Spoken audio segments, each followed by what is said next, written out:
The battlefield had long gone quiet, but the scent of scorched metal and scorched earth still hung thick in the air. Human and alien corpses lay together under the shadow of burnt-out ships, their weapons long silent. I limped across the terrain, blood seeping from a gash in my leg, pulse thumping in my ears. Somewhere beneath the rubble, a weak voice had called for help moments ago. Followed it. That's when I found her. An alien woman, pinned beneath a twisted support beam from her downed warship. Her armor was shattered on one side, exposing cerulean skin streaked with dark violet blood. One of her 4 arms was mangled, the other 3 desperately trying to push the metal off her torso. She hissed as she noticed me, eyes glowing orange with fury. Her species was called the Zeriak, fierce, towering warriors bred for conquest. And this one, judging by the high crests of bone plating on her head, was an elite. Her lips curled back. Finish it, human. I paused, rifle still slung over my shoulder. You're not in a position to fight. And you're not in a position to show mercy.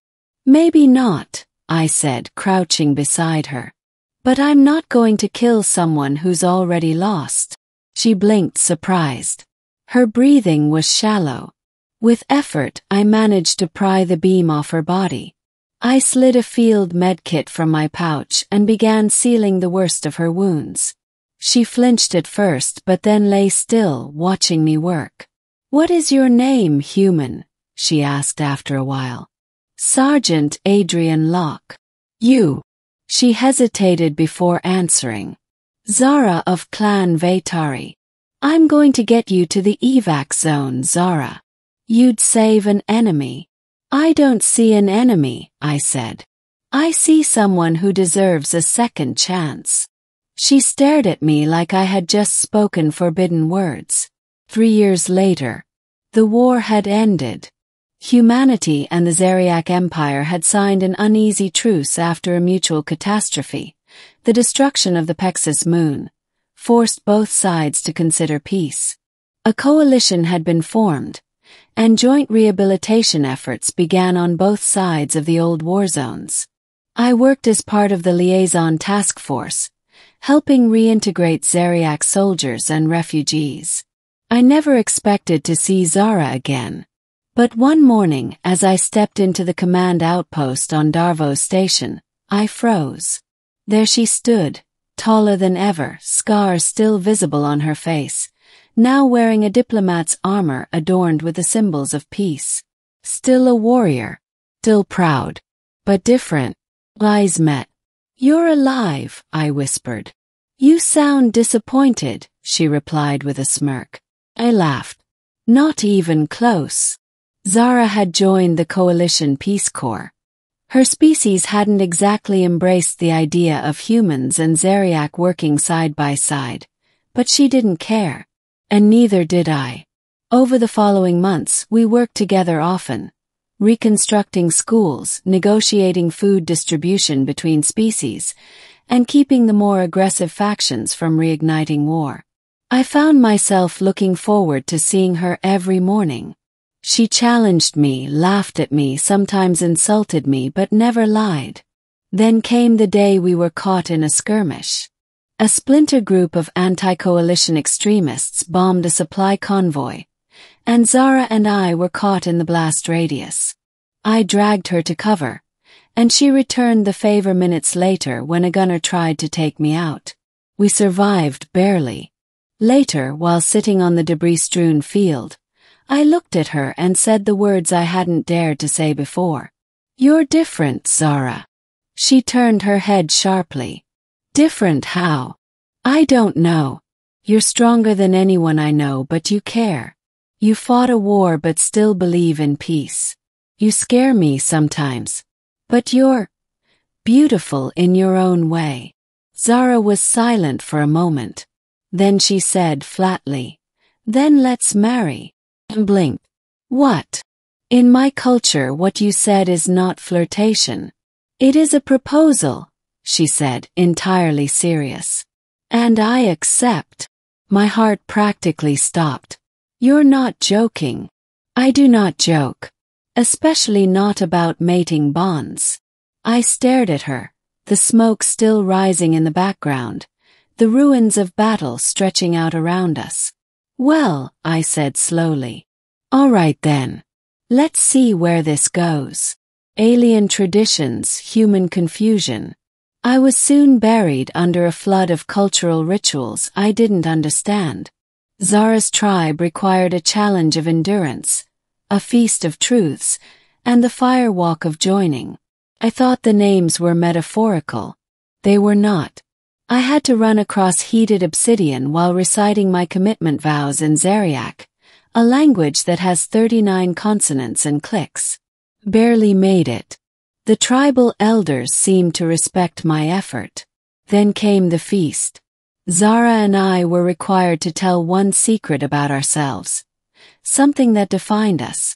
She admitted she had never taken a prisoner alive until me. I admitted that I'd thought of her nearly every day since the war. That seemed to please the tribe.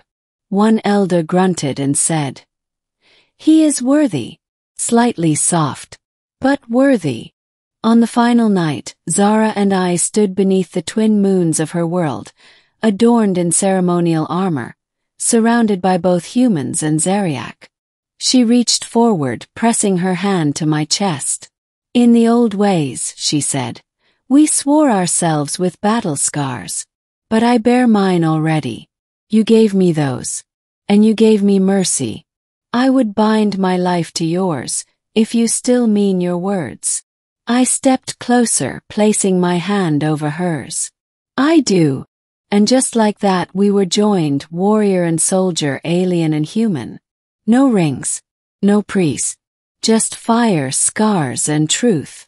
Peace with teeth. Our union became a symbol, used in speeches, political broadcasts, and diplomacy efforts across the galaxy. Some saw it as a publicity stunt. Others saw it as betrayal. But most saw what we were. A bridge between worlds. We weren't perfect. Sometimes we fought. Sometimes Zara forgot that humans didn't like to duel over household disagreements. Sometimes I forgot that telling a Zariac woman she looked cute was akin to declaring war on her honor. But we learned. We adapted. The most important thing. We trusted each other. There was one time a Zariac general tried to have me arrested for taming one of their finest warriors. Zara knocked his ceremonial staff out of his hands and said, "He tamed no one. I chose him." That was the end of that. The future is not human alone. Years passed. We moved from battlefields to council chambers, from ruins to homes, from distant planets to shared colonies. And through it all, she remained by my side. Zara, the warrior woman who once snarled at the thought of mercy, now taught Zariac children about coexistence. I, once a grunt with no hope beyond the next mission, became part of something bigger. On our anniversary, I gave her a gift. Something I'd been saving. A necklace made from the metal of the ship beam I had pulled off her that day. "You kept this?" she asked, stunned. Of course. It was the day everything changed. She kissed me, and when a Zariac kisses, it's like a thunderclap. You don't forget it. Epilogue. Legends are people too. Years from now, maybe people will tell our story differently. Maybe they'll paint us as heroes, as myths. Maybe they'll forget the scars, the nights we argued, the days of silence. But I won't, because I remember exactly how it began. It began when I looked at a woman others feared, and I told her she was different. And she replied, "Then let's marry."